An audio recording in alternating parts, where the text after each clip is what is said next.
Benji? Question perhaps, my Benji Freeman, I work in social housing. Question perhaps most for Andrew. In 97, 2001, 2005, and even 2010, you stood here as a candidate for a party run by Tony Blair, Gordon Brown, and other sorts of very talented senior MPs.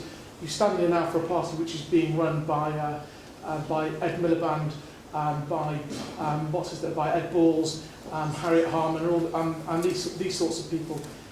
The Labour Party, to my mind, has fundamentally changed. It's gone to the left just before they get involved with the SNP.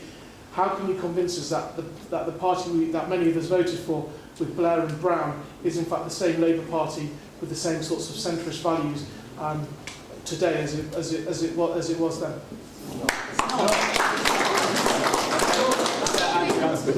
Well, it's not the same party. Of course it's not the same party because we have different people at the top, as you just indicated. And I think that those who've seen Ed Miliband over the last TV debates, for example, which the Conservatives decided not to participate in, certainly the last one, have seen that Ed, I suspect, has impressed people rather more than they expected him to. The problem that Ed has faced is that he's taken on vested interests. He's taken on Rupert Murdoch. He's taken on the Daily Mail. He has taken on the unions.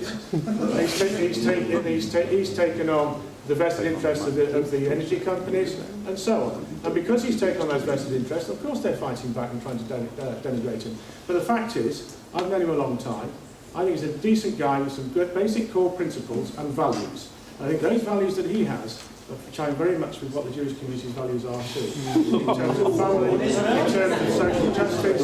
I'm not talking about Israel. I'm happy to talk about Israel as a separate question. Brown and Israel are very different from Miliband. No, if we go on the question of Israel, I'm sure we will. We'll talk about Israel in that context. But I also think you have to look at the wider team as well. With Chuka, Ed Balls, I think is going to be a great chance for the Exchequer.